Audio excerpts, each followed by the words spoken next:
ہماری روایتیں مشکوک ہو جائیں. سب سے بڑی روایت جو ہم پڑھتے من کنت مولا ہو فہذا علی کن مولا، جس کا میں مولا ہوں اس کا علی مولا ہے. اس پہ بھی بہت محنت کر رہے ہیں لوگ، کہتے 70 معنی ہے، یہ معنی ہے، یہ معنی ہے. میں نے کہا اتنی محنت کرنے کی ضرورت ہی نہیں ہے. افصح العرب کا فرمان ہے، حضور نے کوئی چیز چھوڑی ہی نہیں. حضور کا معجزہ یہی ہے کہ حضور علیہ السلام نے ایرے غیروں کے لیے کچھ بھی تشریح کا مقام نہیں چھوڑا. صرف توجہ ہو اور علم کے ساتھ فیضان علم ملے تو میٹر تو حل ہے. کیونکہ حضور افصح العرب ہیں. افصح العرب کا مطلب عرب کے فصیحوں میں بھی فصیح ہے. میرے امام کہتے ہیں میں نثار تیرے کلام پر ملی یوں تو کس کو زبان نہیں، وہ سخن ہے جس میں سخن نہ ہو. اسی پر یہ وہ سخن ہے. اب اس سخن پہ کون سخن کرے گا؟ کیونکہ نبی کے سخن کا معجزہ ہے کہ اس پر کوئی سخن نہیں کر سکتا. حضور نے سب واضح بیان کیا. وہ سخن ہے جس میں سخن نہ ہو. جس میں سخن ہو وہ نبی کا سخن نہیں ہے، اور جو نبی کا سخن ہے پھر اس میں کوئی سخن نہیں. سبحان اللہ، سبحان اللہ. وہ سخن ہے جس میں سخن نہ ہو، وہ بیان ہے جس کا بیان نہیں. فصحا عرب کے بڑے بڑے تیرے آگے یوں ہیں دبے لچے، کوئی جانے منہ میں زبان نہیں بلکہ جسم میں جان. بہت جھگڑا ہوتا اس پر. 70 معنی ہے مولا کے، کون سا لیں گے؟ میں کہا آپ کیوں لیں گے؟ حضور نے طے کیا ہے. پوری حدیث یہ ہے بلکہ جو مراد بیان کر دے. حدیث تو بڑی لمبی ہے، خطبہ غدیر خم، لیکن جو بات آ جاتی ہے ان 4 فکروں میں آتی ہے. من کنت مولا ہو فہذا علی چن مولا، جس کا میں مولا ہوں اس کا علی مولا ہے. اب آگے خود ہی وضاحت کر رہے ہیں. اللہم والے من والا ہوں وعادے من عادا ہوں. اس کا ترجمہ بیان کرنے سے پہلے آپ سے ایک بات پوچھتا ہوں. ہمارا شہر اردو زبان والا ہے، بولو بھائی ہے کہ نہیں؟ اردو سمجھتے ہو کہ نہیں؟ اردو زبان میں ہمیں گرامر پڑھاتے ہوئے ہر زبان میں اردو زبان پڑھاتے ہوئے ہمارے استادوں نے پڑھایا چیزیں اپنی ازداد سے جانی جاتی ہیں، اپوزٹ سے شے پہچانی جاتی، ضد سے شے پہچانی. جیسے جب کہیں گے مرد تو اس کا اپوزٹ کیا آئے گا؟ اگر بات سمجھ رہے تو بول دو، نہیں سمجھ رہے تو کوئی بات نہیں. بولو بھائی مالیگاؤں والے اتنے چپکے سے تو نہیں سنتے نا، بات سمجھ میں آ رہی ہے کہ سر کے اوپر سے جا رہی ہے؟ بولو بھائی مرد کی ضد کیا ہے تو بول دو نا، کیا ہے؟ زور سے بولو. مالیگاؤں والوں پہ اتنی محنت کرنی پڑے گی. بولو بھائی مرد کی ضد کیا ہے؟ عورت. شرماؤ نہیں، عورت بولو گے آپ کے گھر تک تو آواز نہیں جانی ہے نا. اتنا ڈرتے ہو؟ میری آواز سب طرف جاری، آپ کی تھوڑی جائے گی. بولو مرد کی ضد کیا ہے؟ رات کی ضد کیا ہے؟ دن. صبح کی ضد کیا ہے؟ محبت کی ضد کیا ہے؟ نفرت. دوستی کی ضد کیا ہے؟ دشمنی. ہے نا؟ ضد سے شے پہچانی جاتی. اتنا ہی ہے، ایسا ہی ہے نا. نیکی کی ضد کیا ہے؟ بدی. حضور فرما رہے ہیں من کنت مولا ہوں فہذا علی مولا، جس کا میں مولا ہوں اس کا یہ علی مولا ہے. اب بیان کر دیا، دونوں ضدوں کو بیان کر دیا. اللہم والے من والا ہوں، اے اللہ جو میرے علی سے محبت کرے تو اس کو اپنا محبوب بنا لے. وعادے من عادا ہوں، اور جو علی کو دشمن رکھے تو بھی اس کو اپنا دشمن بنا لے. تو نبی نے تو ولا کا معنی خود ہی متعین کر دیا کہ مولا کا معنی محبوب ہے. فرمایا جس کا میں محبوب ہوں اس کا میرا علی محبوب. نعرہ حیدری، نعرہ حیدری، نعرہ خیبری.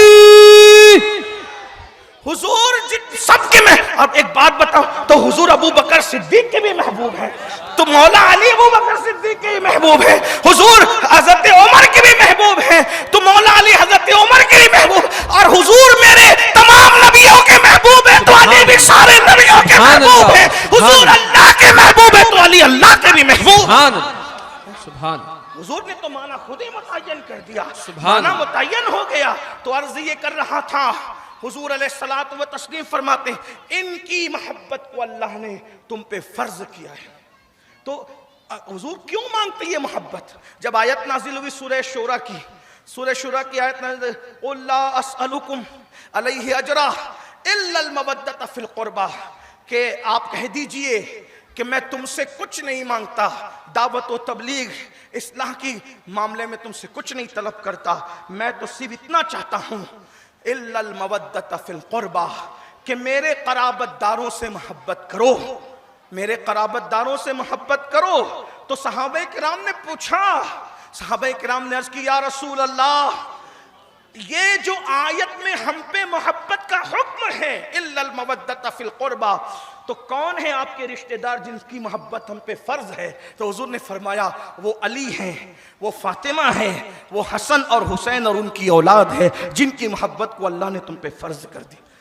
تو اہل بیت کی محبت آپ کو رافضی کبھی نہیں بنائے گے، صحابہ کی توہین اور بے ادبی رافضی بنائے، اور جو مخلص ہوگا اہل بیت کی محبت میں وہ کبھی صحابہ پہ تبرہ نہیں کرے گا، صحابہ کی توہین نہیں کرے گا، یہ الگ عنوان ہے۔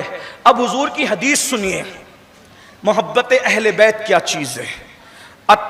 کنز العمال میں ہے، 6 جلد میں، اللہ کے رسول علیہ السلام فرماتے اساس الاسلام، اساس کہتے ہیں فاؤنڈیشن کو، مطلب بنیاد، اساس، اساس الاسلام حبی، اسلام کی بنیاد میری محبت ہے، اساس الاسلام حبی وحب اہل بیتی، کہ وہ اسلام کی بنیاد میری محبت اور میرے اہل بیت کی محبت ہے۔ یعنی جس کے پاس نبی اور آل نبی کی محبت نہیں ہے اس کے پاس اسلام نہیں ہے، اس کے پاس ایمان نہیں، بلکہ یہاں تک فرمایا اگر کوئی کعبہ اور مقام ابراہیم کے بیچ میں سجدے کی حالت میں مرے اور میری اہل بیت سے بغض رکھے تب بھی وہ جنت میں نہیں جائے۔ سمجھ میں آتی ہے بات؟ اہل بیت سے بغض کا یہ مطلب ہوتا ہے۔ اللہ کے رسول علیہ الصلوۃ و تسلیم ارشاد فرماتے ہیں، اب یہ تو اسلام کی اساس بیان کی، اب فرماتے ہیں کہ جو شخص مجھ سے محبت کرے، میں حدیثیں پڑھوں گا اور تھوڑا سا وقت بچے گا تو آخری میں کچھ واقعات عرض کر دوں گا، مجھے اشارہ کر دیجیے گا ٹائم کا، جو ٹائم ہے اس پہ بات ختم ہوگی، کیونکہ ابھی 4 دن اور بھی ہم نے آپ کو ساتھ چل گئے انشاءاللہ، تو وقت پہ گفتگو ختم ہوگی، لیکن اللہ کرے میں اس محبت کو سمجھانے میں کامیاب رہوں۔ آقا فرماتے ہیں صلی اللہ علیہ وسلم، یہ امام احمد ابن حنبل کی مسند امام احمد ابن حنبل اور ترمذی شریف کی حدیث ہے، آقا فرماتے جو مجھ سے محبت کرے اور میرے دونوں بیٹے حسن و حسین سے محبت کرے اور ان کی والدہ سے محبت کرے اور ان کے والد سے محبت کرے، قیامت کے دن وہ لوگ میرے ساتھ رکھے جائیں گے۔ میدان محشر میں نبی کے ساتھ اٹھنا ہے تو پنج تن سے محبت کرو۔ اب مجھے بتاؤ قیامت میں ان کے کیا وارے نیارے ہوں گے جو حضور کے ساتھ ہوں گے، میرے آقا کے ساتھ ہوں گے؟ ارے قیامت میں ماں نہیں پوچھے گی، باپ نہیں پوچھے گا، بھائی نہیں پوچھے گا۔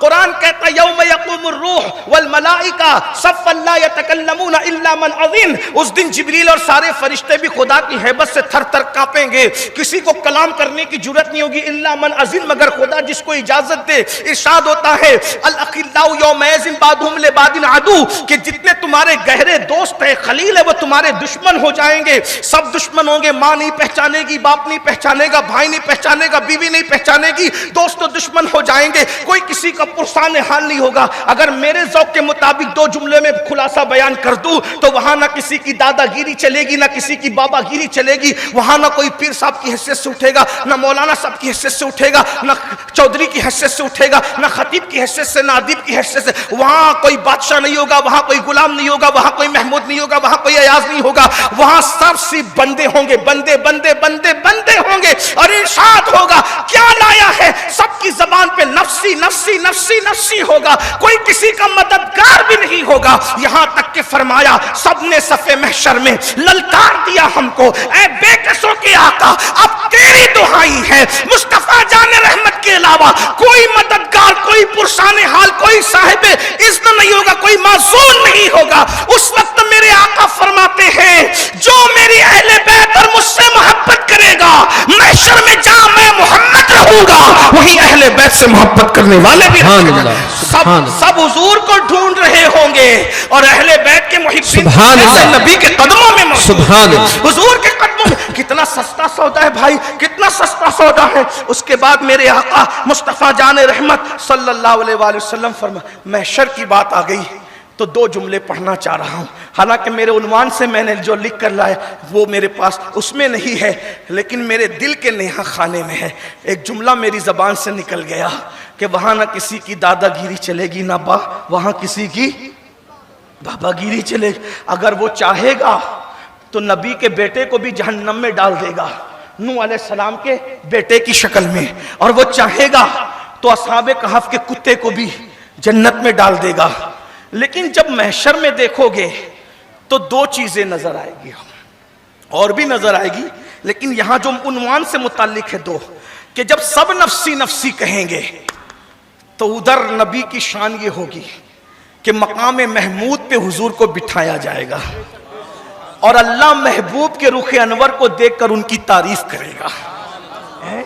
اور اس سے پہلے جب حضور محشر میں انٹری کریں گے, توجہ کر لیں, اس پر سبحان اللہ بنتا ہے کہنا کہ ہمارے نبی کی شان بیان ہو رہی ہے نا, نبی کی شان بیان ہو رہی. ہم تو ارے جن کے نام پہ پتھر بولتے ہیں اس کی عظمت پر اگر مسلمان نہ بولے تو کون بولے گا نا.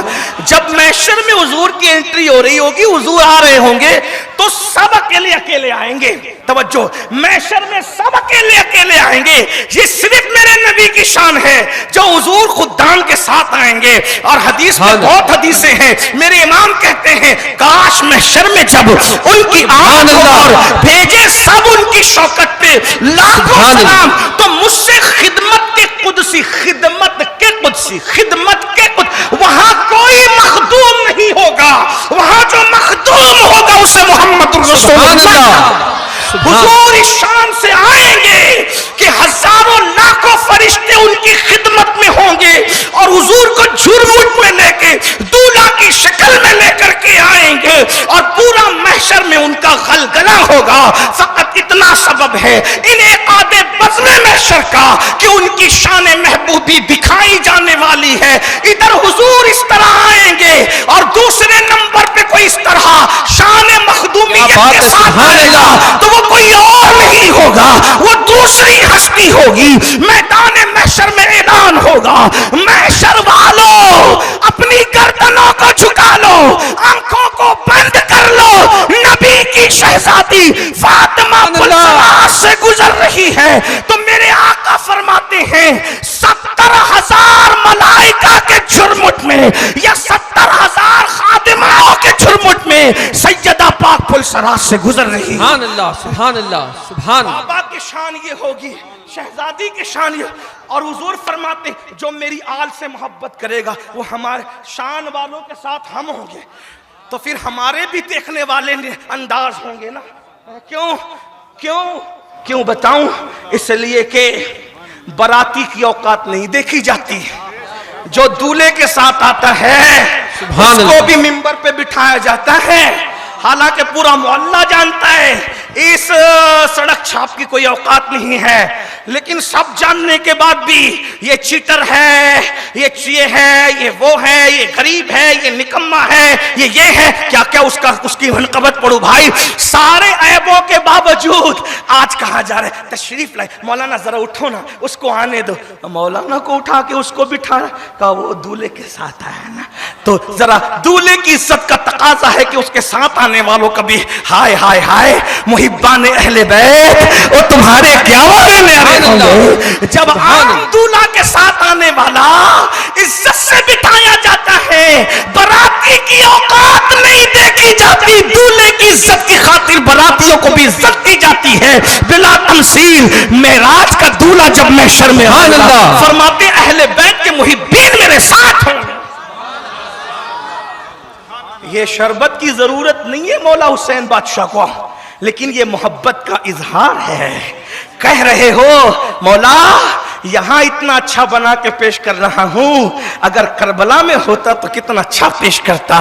یہ اظہار محبت ہے۔ مولا حسین کو تمہاری نیازوں کی ضرورت نہیں ہے، اظہار محبت ہے۔ مولا حسین کو جو ہے وہ اس کی ضرورت نہیں ہے، اظہار محبت ہے، اور محبت کا اظہار تو سبھی کیا کرتے ہیں۔ میرے بھائیوں، تو عرض یہ کر رہا تھا، میرے آقا علیہ السلام نے فرمایا کہ تم لوگوں میں میری اہل بیت ایسے ہیں جیسے کشتی نوح، جیسے طوفان سے بچنے کے لیے نوح علیہ السلام کی قوم کو کشتی کی ضرورت تھی، ویسے تمہیں طوفان سے بچنے کے لیے میری اہل بیت کی ضرورت ہے۔ اب ذرا جلدی جلدی سے آخری کی طرف آؤں، ابھی تو یہ سارے اوراق باقی ہے لیکن پڑھ دوں جلدی سے۔ طبرانی میں ہے، کنز العمال میں بھی ہے۔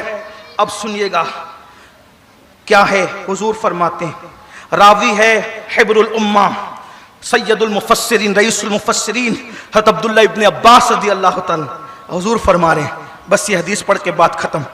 حضور فرماتے ہیں جس کو یہ بھلا لگتا ہے، توجہ ہے نا سب کی، آقا فرماتے ہیں جس کو یہ بھلا لگتا ہے کہ جیسے میں نے زندگی گزاری وہ ویسے ہی زندگی گزارے، یعنی حضور فرما رہے ہیں کہ جس کو یہ بھلا لگتا ہے کہ وہ میری سنت پر زندگی گزارے، جس کو یہ بھلا لگتا ہے کہ وہ میری سنت پر زندگی گزارے، اور جیسے میں دنیا سے اٹھایا گیا ہوں اسی سنت پر وہ بھی اٹھے، یعنی مختصر یہ کہ سنت پر جینا، اور جو سنت پہ مرنا چاہتا ہے، چاہتے ہو کہ سنت پہ زندہ رہو اور سنت ہی پہ مر جاؤ، اور مرنے کے بعد تمہیں اللہ جنت عدن عطا کرے، مرنے کے بعد جنت عدن میں رہو، جس میں اللہ رب العزت نے خصوصیت کے ساتھ انتظامات فرمائے ہیں۔ تو میرے آقا فرماتے ہیں اگر بے حساب جنت عدن میں جانا ہے، میری سنت پر اور میری سنت پہ جینا اور میری سنت پہ مرنا ہے، تو آقا فرماتے ہیں میرے بعد علی سے محبت کرنا، اولاد علی سے محبت کرنا، فرمایا میرے بعد میری اہل بیت کی اقتدا کرنا، کیونکہ وہ میری خمیر سے بنے، یا پھر وہ حدیث آ گئی، وہ میرے خمیر سے بنے، میری طینت سے پیدا ہوئے، اور ان کو میری اولاد سمجھ کر ان سے پیار کرنا، محبت کرنا، ان کو میرے علم سے حصہ ملا، اور میری امت کے لیے ویل ہے، ویل۔ فرمایا، اب حضور فرما رہے ہیں، آقا فرماتے ہیں میری اولاد سے محبت کرو گے تو جنت عدن میں بے حساب جاؤ گے، میری سنت پہ جیو گے، میری سنت پہ مرو گے، اور اگر میری اولاد سے محبت نہیں کی تو فرمایا تمہارے لیے ویل ہے، ویل مطلب خرابی ہے، ویل تمہارے لیے خرابی ہے۔ آقا فرماتے ہیں تمہارے لیے جہنم ہے اگر تم نے میری اہل بیت کی فضیلت کا انکار کیا، اور جو ان کا میرا تعلق ہے اس تعلق کو تم نے کاٹنا چاہا تو اللہ رب العزت تم کو میری شفاعت سے محروم فرما دے گا۔ ایک حدیث اور یاد آ گئی ہے، ذرا غور سے سن لے اس کو، اس کا حوالہ میں پہلے پڑھ دوں آپ کے سامنے، حدیث تو زبانی یاد ہے لیکن اس کا حوالہ پڑھنا ہوں۔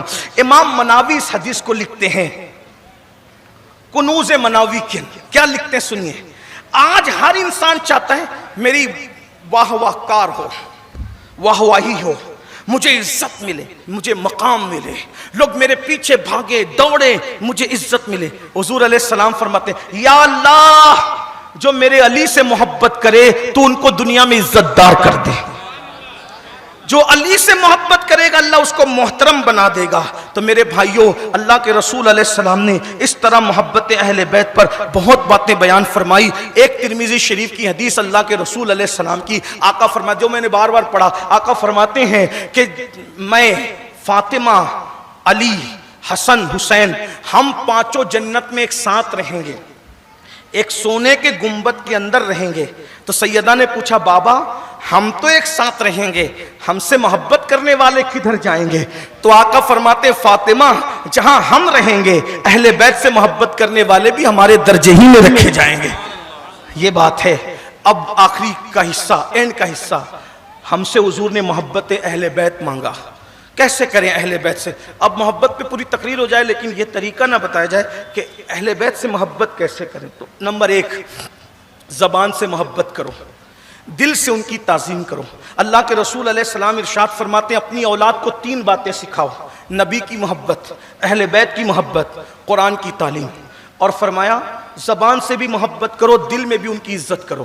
امام المتکلمین علامہ نقی علی خان اپنی کتاب تفسیر علم نشرہ میں لکھتے ہیں کہ اللہ کے رسول فرماتے ہیں جو میری اہل بیت کو دیکھے اور دیکھ کر ان کے احترام میں کھڑا نہ ہو، اللہ اس کو لا علاج بیماری میں مبتلا کر دے۔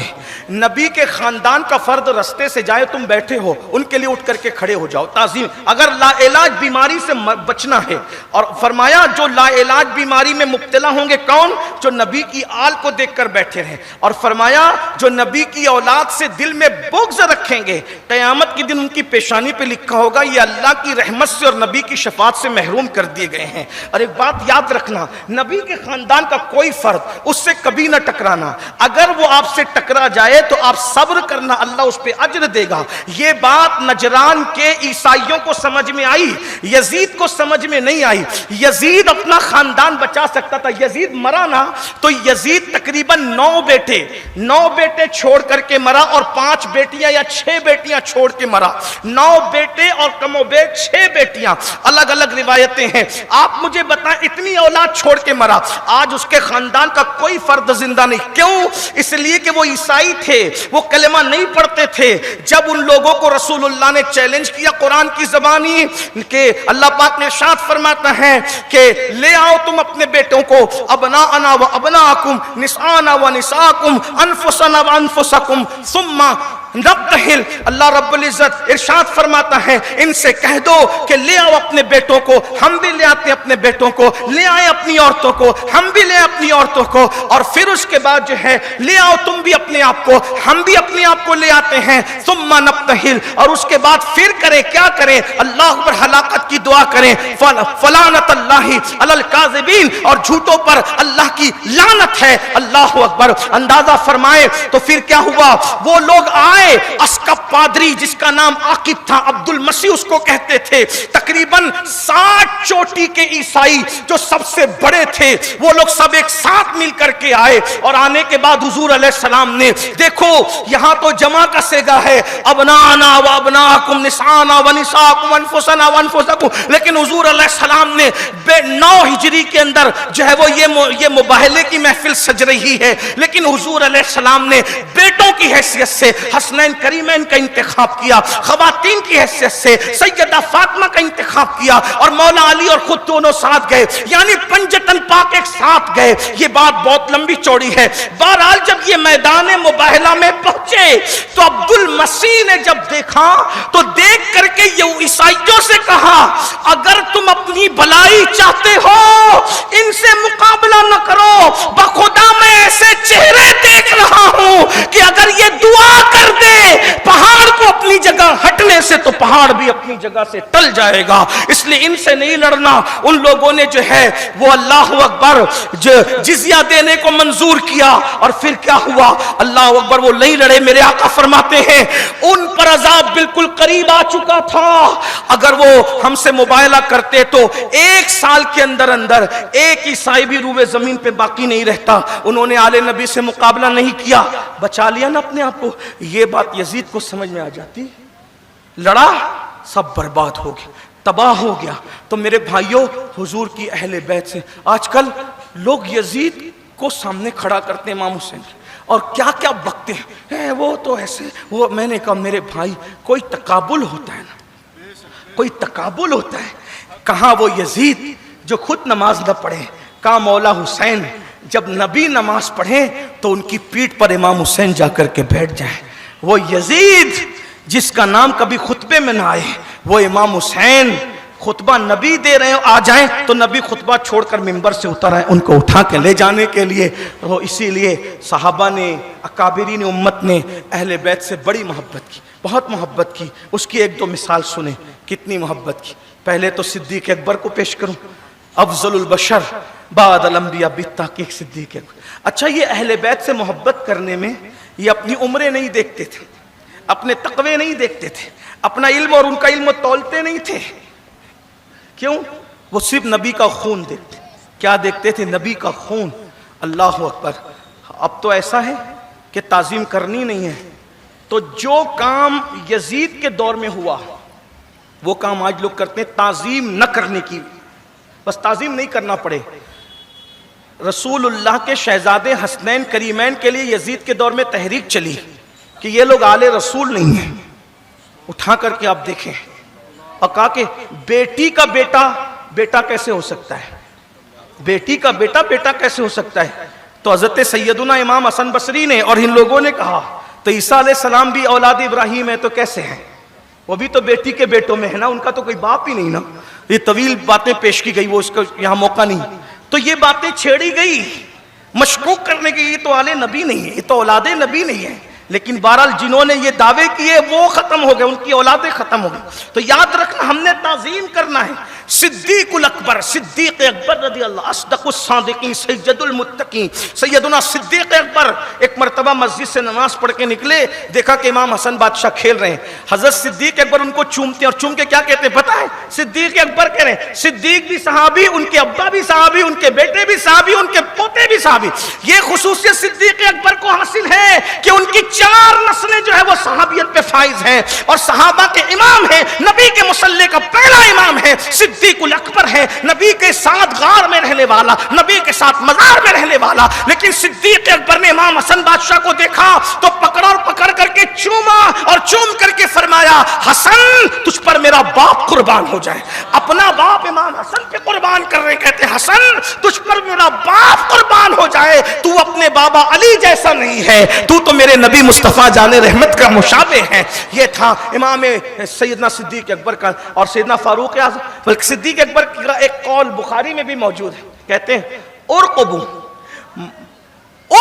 محمدن فی اہل بیتی، کہ اہل بیت کے معاملے میں رسول اللہ پہ نظر رکھو. یعنی جتنی تعظیم تم حضور کے دور میں حضور کی کر سکتے تھے، اہل بیت کی تم اتنی تعظیم کرو. حضرت صدیق اکبر کہتے تھے سیدہ سے سیدہ تمہارے بابا کے بعد سب سے زیادہ اگر میں کسی سے محبت کرتا ہوں تو آپ سے محبت کرتا ہوں، آپ کی تعظیم کرتا ہوں. یہ صدیق اکبر کہتا. اور فاروق اعظم سن لیں بہت خوبصورت بات. ایک مرتبہ فاروق اعظم محفل میں بیٹھے ہیں اور اس محفل میں آخری میں مولا علی آ گئے، مولا مشکل کشا آ گئے. جب مولا مشکل کشا تشریف لائے تو سیدنا فاروق اعظم اپنی جگہ سے کھسک گئے اور کھسک کر کے مولا علی کو جگہ دی. جب جگہ دی تو محفل ختم ہو گئی. محفل ختم ہونے کے بعد کسی نے کہا کہ عمر آپ علی کے لیے اٹھ گئے، اپنی جگہ چھوڑ دی. تو سیدنا فاروق اعظم کیا کہتے ہیں ارے میں کیوں نہ اٹھتا، کیونکہ علی میرا بھی مولا ہے اور سارے مومنوں کا مولا ہے، میں ان کے لیے کیوں نہ اٹھتا. یہ تھی سیدنا فاروق اعظم رضی اللہ تعالیٰ کی محبت. اور ابو ہریرہ رضی اللہ، حضرت ابو ہریرہ کہتے ہیں حسن جو فضیلت میں نے تمہاری سنی اگر میں لوگوں کو بتا دوں تو لوگ تم لوگوں کو زمین پہ چلنے نہ دیں بلکہ لوگ تمہیں کندھے پہ اٹھا کر کے پھریں. اور صحابائی کی بات ہے.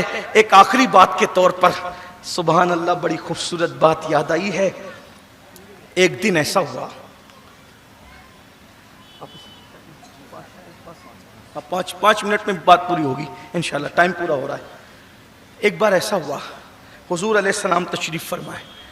اس کو بہت خوبصورت انداز میں سننا، اللہ کرے دل میں بات اترے. حضور بیٹھے ہوئے اور حضور اکیلے ہیں علیہ الصلوۃ والسلام. اور اس محفل میں آتے ہیں حضرت سیدنا جابر ابن عبداللہ رضی اللہ تعالیٰ آئے، دونوں بیٹھ کے بات کر رہے ہیں. ایسے میں امام حسین آتے ہیں اور آ کر کے چھلانگ لگا کے حضور کی گود میں بیٹھتے ہیں. ذرا توجہ کریں اس پر. اگر یہ میں صوفیہ کی محفل میں بیان کرتا تو شاید وہ رقص کر لیتے اس بات پر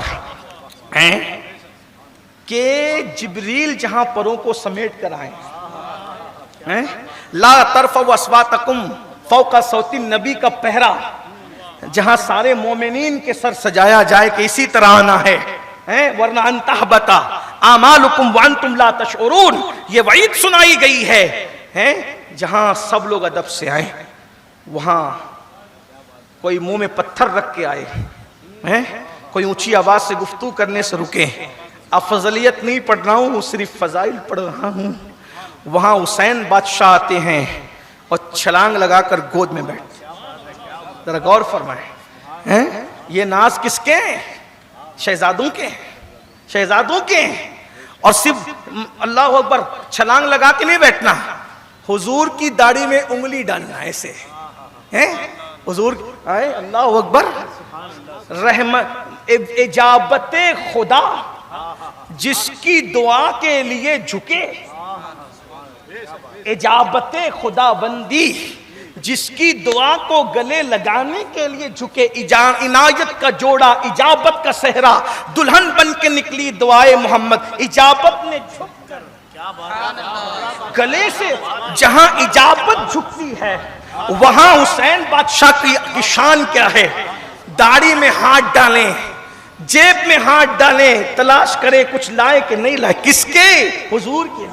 شہزادے جو ہیں شہزادے، یہ کس کی شان ہے، یہ کس کا پروٹوکول ہے، اللہ اکبر کس کے لیے ہے، یہ عزتیں کس کے لیے، یہ تعظیمیں کس کے لیے، یہ اپنائیت کس کے لیے ہے، اللہ حسین منی وانا من الحسین، حسین مجھ سے میں حسین سے، حسین میرا میں حسین کا، یہ کس لیے کہا، احب اللہ من احب حسینا، جو حسین سے محبت کرے اللہ اس کو اپنا محبوب بنا لے، حسین و صبتم من الاسباط، حسین میرے بیٹوں میں ایک بیٹا، کیا شان بیان کریں ان کی، ایک بار اور بیان کر دوں، حضور علیہ السلام نے کہہ رکھا تھا حسین کو رلانا نہیں کوئی، پورے گھر والوں کو تنبیہ ہے، بہنوں کی بھی توجہ چاہتا ہوں، کس بادشاہ کے دامن سے وابستہ ہیں ہم لوگ، کس تاجدار کے دامن سے وابستہ ہیں ہم لوگ، میرے بھائی سب سے جڑے ان سے بھی جڑ کے دیکھو، لیکن اہل بیت کی محبت تعظیم صحابہ کے ساتھ، یہ اہل سنت کا معیار، غور کیجئے گا، امام حسین بادشاہ کی شان کیا ہے، حضور نے حسین کو نہیں رلانا، وہ ضد پہ آ جائے اس کی ضد پوری کرنا، ٹھیک۔ ایک دن حضور ام المومنین ام سلمہ کے گھر میں گئے، کا دروازہ بند کرو، بند کیا، آج کسی کو مت آنے دینا، میں اکیلا رہوں گا گھر میں، توجہ ہے آپ کی، کوئی نہیں آئے گا، میں اکیلا رہوں گا، کسی کو آنے نہیں دینا، میں مفہوم کے طور پہ پڑھ رہا ہوں، کیوں؟ کیونکہ آج جبریل آئے ہیں، اس لیے کوئی نہیں آئے گا گھر میں۔ ادھر آگئے مولا حسین بادشاہ، تو ام سلمہ نے کہا اندر جانے کے لیے تمہارے نانا نے منع کیا ہے، رونے لگے، اب دوسری حدیث یاد آئی، حضور نے تو رلانے سے منع کیا، جلدی سے چھوڑ دیا، کیونکہ اگر یہ روئیں گے تو حضور پھر ناراض ہو کے ڈانٹیں گے، ناراض ہوں گے ہم پہ، نہیں، اور حضور کی ناراضگی پھر ناراضگی، تو ایک تو یہ کسی کو گھر میں آنے نہیں دینا، اور دوسرا حسین کو رلانا، سب پورے خاندان کے لیے یہ ہے، یہ امام حسین بادشاہ کی شان۔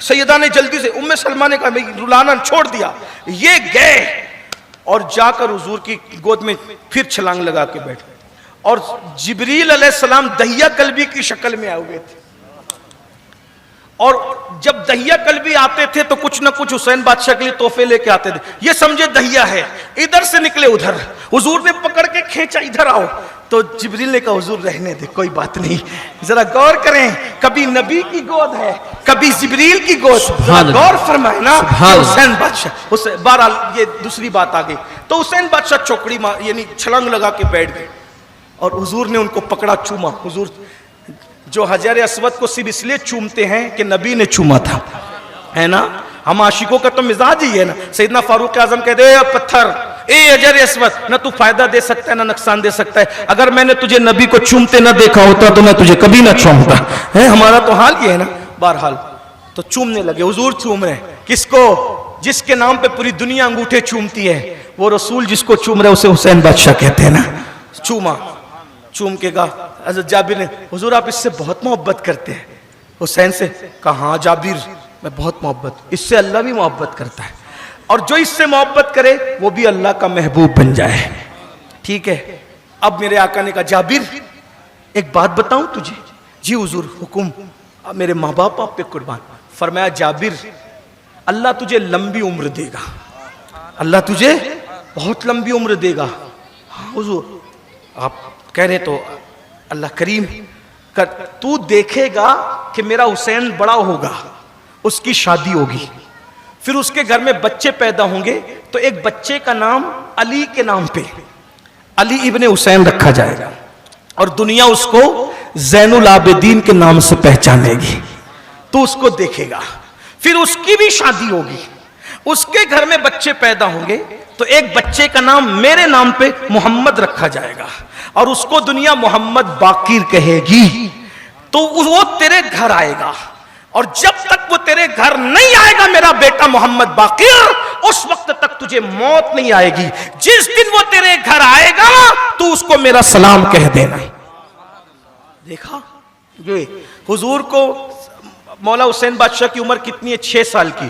حضور بتا رہے ہیں کہ حسین بادشاہ کے یہاں امام زین العابدین پیدا ہوں گے، زین العابدین کربلا جائیں گے، پھر حیات واپس آئیں گے، یہ حضور کا علم غیب ہے، اور اس کے بعد امام محمد باقر کی پیدائش ہوگی۔ اللہ کی شان، حضرت جابر کو اللہ نے اتنی لمبی عمر عطا کی، اتنی لمبی عمر عطا کی، اللہ اکبر، کہ ان کی بینائی کمزور ہو گئی تھی، گھر سے نکلنا چھوڑ دیا تھا۔ امام محمد باقر کی عمر 4-5 سال تھی۔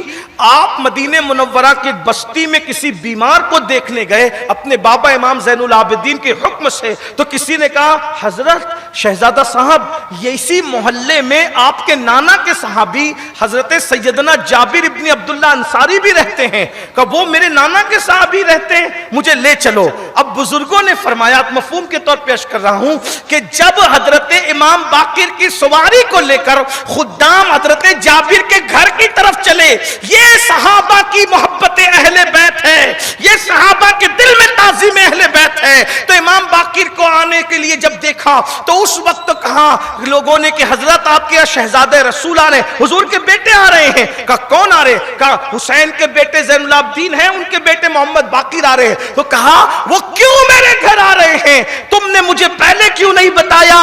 اگر مجھے پہلے بتاتے تو میں ان کو آنے نہیں دیتا، میں شہزادہ رسول سے خود چل کر ملاقات کے لیے جاتا، میں خود ان سے ملنے جاتا۔ اب وہ آ رہے ہیں، مجھے اٹھاؤ، کھڑا کرو، میں آل نبی کی تعظیم میں کھڑے رہنا چاہتا، رسول اللہ کے شہزاد۔ اور پھر کھڑے ہوئے اور امام باقر کی سواری آئی تو کیا پیارے انداز سے ملے، پتہ ہے آنکھوں کی بینائی بہت کمزور تھی، ان کے بٹن کھولے، بٹن، یہ بٹن جو بھی میں سمجھانے کے لیے کہہ رہا ہوں، یہ کرتا کھولا اور یہ سینہ کھولا، سینے کی یہ ہڈی کھولی اور کھول کے اس کو ایسے ایسے ملا، اور ملنے کے بعد ایسے کیا اور ہنسے، مسکرائے، اور مسکرانے کے بعد ان کی گردن پکڑی اور ان کے کان میں کچھ کہا تو امام باقر بھی مسکرائے۔ وہ ادھر چلے گئے، یہ ادھر چلے گئے۔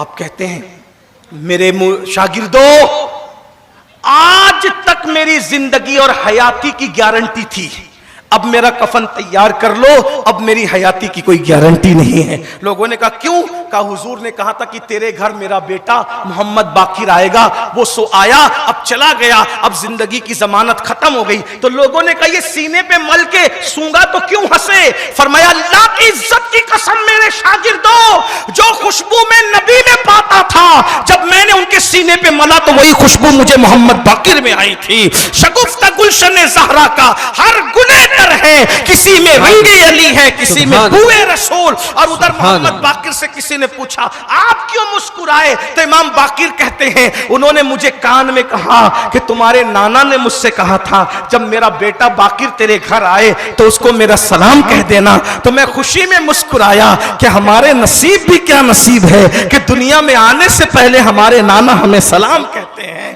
اللہ اکبر، یہ وہ لوگ ہیں میرے بھائیوں، نبی اور آل نبی کی محبت کی طرف آئیے، صحابہ کی تعظیم کے ساتھ انشاءاللہ یہ سلسلہ اب عاشور تک چلتا رہے گا، جیسا کہ ہر سال ہے۔ لوگ کہتے ہیں ہر سال داستان میں کیا ملتا ہے؟ میں نے کہا جن کو جو ملتا ہے وہ ملتا ہے، کوئی ہمارے دل سے تو پوچھے نا، کہ ہمیں تو سال بھر ان محفلوں کا انتظار رہتا ہے۔ اللہ ہم سب کو عمل کی توفیق عطا فرمائے۔